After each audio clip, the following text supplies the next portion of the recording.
അവിടെ വചനം പറയുന്നു, ഇസ്രായേൽ മക്കൾ യഹോവയോട് ചോദിക്കാതെ ഭക്ഷണം വാങ്ങി. ಇಲ್ಲಿ ವಿಷಯ ಏನು ಅಂದ್ರೆ, ಈ ವಿಷಯ ಏನಂತ വെച്ചാൽ, ಇಸ್ರಾಯೇಲ್ ಜನರು ದೇವರಿಗೆ ವಿರುದ್ಧವಾಗಿ ಪಾಪ ಮಾಡ್ತಾ ಇರ್ತಾರೆ. ಮತ್ತೆ ಅದು ಅವ್ರು ಮಾಡ್ತಿರ್ತಕ್ಕಂಥದ್ದು ತಪ್ಪು ಅಂತ ಗೊತ್ತಾದಾಗ ಅವ್ರು ತಿರುಗಿ ದೇವರ ಬಳಿಗೆ ವಾಪಸ್ ಬರ್ತಾರೆ.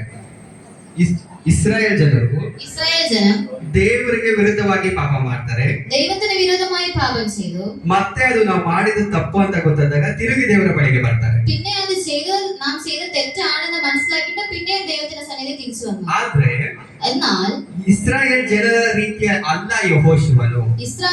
ഇസ്രായേൽ ജനത്തിന്റെ ആ ഒരു രീതിയല്ല യോശുവയുടേത്. ಅಲ್ಲಿ ವಾಕ್ಯ ಹೇಳುತ್ತೆ, അവിടെ ವಾಕ್ಯ പറയുന്നു, ಏನಂದ್ರೆ ದೇವರನ್ನ ವಿಚಾರಿಸದೆ ಯೆಹೋಶುವನು ಏನ್ ಮಾಡಿದಾನಂದ್ರೆ ಶತ್ರುಗಳೊಟ್ಟಿಗೆ ಒಡಂಬಡಿಕೆ ಮಾಡ್ಕೊಂಡಿದ್ದಾನೆ. എന്തെന്ന് വെച്ചാൽ, ದೇವರನ್ನ ವಿಚಾರಿಸದೆ ദൈവത്തോട് ചോദിക്കാതെ ಶತ್ರುಗಳೊಟ್ಟಿಗೆ ಒಡಂಬಡಿಕೆ ಮಾಡ್ಕೊಂಡಿದ್ದಾನೆ. ಶತ್ರುಗಳೋട് ഉടമ്പടി ചെയ്തു. ಅವರ ಪ್ರಧಾನರು ಕೂಡ ಅದರಲ್ಲಿ ಏನ್ ಮಾಡಿದ್ದಾರೆ, ಭಾಗಿಯಾಗಿದ್ದಾರೆ ಅಂತ. അതിന്റെ ಮೇನ್ ആൾക്കാರು ಕೂಡ അതില് ಅವರೋട് ചേർന്നു. ಅಂದ್ರೆ ಯೆಹೋಶುವನ ರೀತಿಯಲ್ಲಿ ಭಯಭಕ್ತಿ ಇರತಕ್ಕಂತ ಮನುಷ್ಯನು, ಪ್ರಾರ್ಥನೆ ചെയ്യുന്ന ಮನುಷ್ಯನು, യഹോശുവയെ പോലെ പ്രാർത്ഥിക്കുന്ന ഒരു മനുഷ്യൻ, ದೇವರ ನಡೆಸುವಿಕೆಗೆ ಒಪ್ಪಿಸಿಕೊಟ್ಟಿರುವಂತ ವ್ಯಕ್ತಿ, ദൈവത്തിന്റെ ಸಕಲ കാര്യങ്ങൾക്ക് വേണ്ടി തന്നെ ഏൽപ്പിച്ചു കൊടുത്ത ഒരു വ്യക്തി, ಅವನ ಒಂದು ಜೀವಿತ ವಿಶೇಷವಾದದ್ದು. അവന്റെ ഒരു ജീവിതത്തിലെ ഒരു വിശേഷം എന്താണെന്ന് വെച്ചാൽ, ಅವನೇ ಒಂದು ವಿಶೇಷವಾದವನು.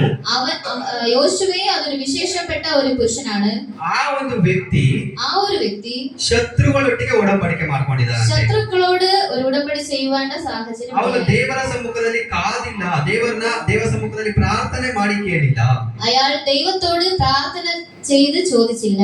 ಯೆಹೋಶುವನು ಅರ್ಜೆಂಟ್ ಆಗಿ ತೆಗೆದುಕೊಂಡ ನಿರ್ಧಾರದ ಹಾಗೆ ವಾಕ್ಯ ಹೇಳ್ತದೆ. യോശുവ അതൊരു പെട്ടെന്ന് തന്നെ എടുത്ത ഒരു തീരുമാനമായി വചനത്തിൽ അത് കാണുന്നു. ಈ കാലം മുഴുവൻ ಶತ್ರುವಿನೊಟ್ಟಿಗೆ ಪ್ರಯಾಣ ಮಾಡಬೇಕಾಗಿ ಬಂತು. ಶತ್ರುವಿന്റെ കൂടെ ಪ್ರಯಾಣ ചെയ്യേണ്ട ഒരു ಅವಸ್ಥೆ ഉണ്ടായി. ತೆಗೆದುಕೊಳ್ಳತಕ್ಕಂತ ನಿರ್ಧಾರ ತಪ್ಪಾಗಿ ಹೋದ್ರೆ ಜೀವಿತ ಪೂರ್ತಿ ಶತ್ರುವಿನ ಪಕ್ಕದಲ್ಲಿರ್ತಾನೆ. നാം എടുക്കുന്ന തീരുമാനത്തിൽ അതൊരു തെറ്റായ ഒരു തീരുമാനമാണെങ്കിൽ നമ്മുടെ മുന്നോട്ടുള്ള ജീവിതത്തിൽ അത് ഏറ്റവും വലിയൊരു പ്രശ്നങ്ങൾ ഉളവാകാൻ ഇടയാകും. ಯೆಹೋಶುವನು ದೇವರನ್ನ ಕೇಳ್ದಿರ ತೀರ್ಮಾನ ತೆಗೆದುಕೊಂಡ್ರು. യോശുവ ദൈവത്തോട് കേൾക്കാതെ, ദൈവത്തോട് ചോദിക്കാതെ തീരുമാനമെടുത്തു. ಆ ಒಂದು ಗಿಬ್ಯೋನರು ಬಂದು, ಆ ഒരു ಗಿಬ್ಯೋನರ್ വന്ന് ಅವರು ಮೋಸ ಮಾಡಿ ಏನ್ ಮಾಡಿದ್ರೆ ಇವರೊಟ್ಟಿಗೆ ಒಡಂಬಡಿಕೆನ ಮಾಡ್ಕೊಂಡಿದ್ದಾರೆ.